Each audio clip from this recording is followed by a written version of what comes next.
The past, the present, the future. This is Friday Night's Fright. What the planet is listening to. Hello, it's a very coldy, very worn out, very exhausted, very knackered in Austin, doing another ShudderMania 2019 review. Today's one is Blood on Satan's Claw, which I don't really remember much about. I greeted this one a few days ago. It's a Shudder movie. It can't possibly be worse than Lords of Salem. Jesus Christ, state of that movie. I know it sounds nasty, and I sound like I'm being cruel to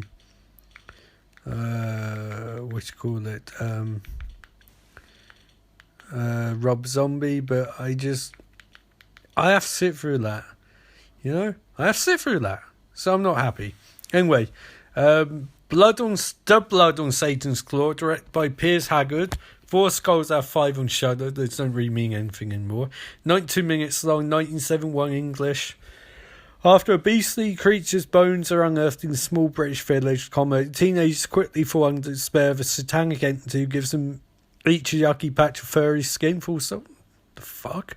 Led by seductive Angel Blake (Linda Hayden) the kiddies form a cult and start playing deadly games with their aiders, and anyone gets in their way, ! Though overshadowed in horror history by Wicker Man, Blood on Satan's Claw is arguably more chilling, arguably. Over 40 years later, Wicked Wed sequence is still guaranteed to give you nasty nightmares. Essential viewing, all caps. Cast Patricia Wymark, Linda Hayden, Barry Andrews, Michelle Dotterich. I half remember watching this and watching a really creepy sequence I can't really put in context, so I'm interested in watching it, and I like the idea of different sort of horror movie, and it's set in the 70s, but it seems like it's starting the furry subculture, so who knows how weird this could get. Anyway, my name's Ian Austin, and I'll be back after a brief word from my sponsor. Hello, this is Ian back. I've just watched Blood on Satan's Claws, and what a strange movie. I don't say that in a nasty way. It was an interesting movie. It just was a very strange one. So I think that's the best way to talk about it, was strange movie. Nice way to start off. Very weird movie, very odd. Kind of a companion piece in some way to Lords of Salem. I say a companion piece, came out 40 years earlier, and in fact predates The Wicker Man. But at the same time, they're movies which might possibly have something in common with each other, because this has the feel of a 1970s exploitation movie of sorts, and Lords of Salem obviously is quite exploitative and nasty and not very good. But they have some things in common, and it continues the theme of witch movies. How really describe this movie? It's creepy. It's really weird and really creepy. There's a lot of aspects to it which are very disturbing. The Wicked wedding sequence in particular, which is just fucking surreal and terrifying and really fucked up and not very pleasant to watch.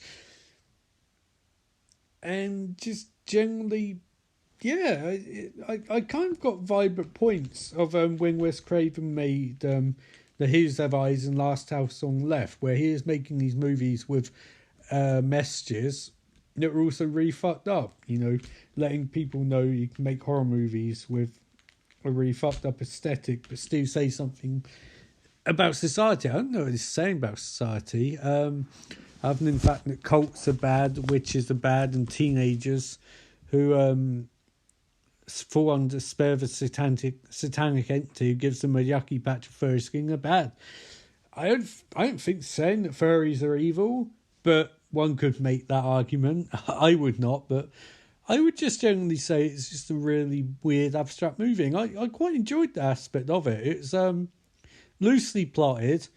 Like I said, they find a beastly creature's bones, and then teenagers fall under spell. So there's not much plot. Mainly it's just an old-timey witch hunting movie with aspects of the demonic there, satanic demonic, and generally it's quite a powerful movie about cults and just terrifying wedding sequences, I guess it's fair to say.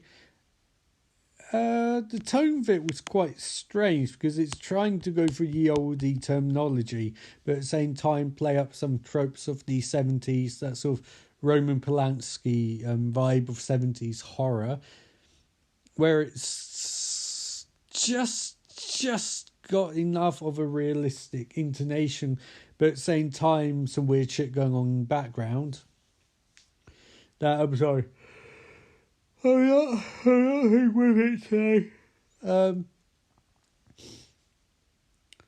Just that sense of slight undercurrent of bizarreness. Obviously, this is a bit more because it keeps showing a beastly creature in the background, and you've got the furry skin and that, so it's more overtly supernatural. But at the same time, it's like a lot of it's on the undercurrent of the frame. It's that way of adding a bit of fog to the frame, so it's shot like a normal movie, but fog and music add a bit of an abstract element to it. I would say the acting was pretty good. I wouldn't say it's phenomenal, but I'd say it's very tense acting. Slightly reminiscent of David Fincher's Zodiac, actually, where it's kind of naturalistic, but kind of a bit broad at the same time. Very watchable, very terrifying. As you can see, as you can hear even, I'm out of practice, haven't, except for Lords of Salem, haven't recapped the movie in a fair while in terms of days, and I'm trying to catch back up. I'm also suffering from cold, so that doesn't matter any. What else can I really say about this movie? Batshit insane, I guess. I keep mixing my analogies. That's the problem, because I keep saying it's realistic and then it's batshit insane. I mean, I suppose the absolute best way of describing this movie is it's like a more exploitation, less art house version of The Witch. I believe this movie had to have inspired the Witch movie from the last couple of years, because that's kind of the artistic, very matter of fact horror, and this is just the old horror. But I like this movie. I thought it was good. I thought it was kind of messed up. That wedding sequence was really brutal, and generally violence was just sexual and otherwise was just really chilling to watch. Would I say it's essential viewing? I don't know. I think it's any movie which comes out with a scene like that wicked wedding sequence deserves somewhat of a watch, and in context is even more disturbing than it was, but at the same time essential. I don't think I would say that. I think it's very watchable. I think it's very competent, and I think some of the weirder aspects of it are quite interesting. And there's some okay acting, there's some weird shit, there's some good camera angles, there's some good visuals and music. But it's not much plot, not much really happens. It's kind of going for more atmosphere than anything, but it doesn't quite grasp the atmosphere, and the writing is almost non-existent. So no, I wouldn't say essential. I'd probably go for 3 out of 5. Watchable, enjoyable, glad I watched it, but essential? No, I wouldn't go that far. But at the same time, if you're looking for a slightly different sort of horror movie, which has the feel of The Wicker Man, definitely. If you're looking for a witch movie on Shudder, I'd absolutely put this over Lords of Salem. But yeah, I wouldn't say essential. But I enjoyed it. I'd go 3 out of 5, and it's worth watching. And I'd like to watch it again when I either didn't have cold, or when I had a really, really, really bad cold, I'd love to watch this sort of movie when I was hallucinating, flying high, on a 420 or something like that. Anyway, what am I recapping tomorrow? It's a good question. I'll have a look through. Sorry, not on my prime form today, I'm afraid. So Old Ian is feeling very old today. What am I watching tomorrow? Fucking hell, what? I've got so much shit on this. Done that. If I save those shit. Fucking hell. Triangle.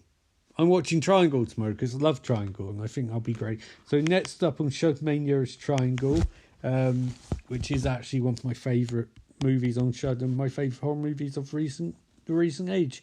So until next time, remember, life is beautiful.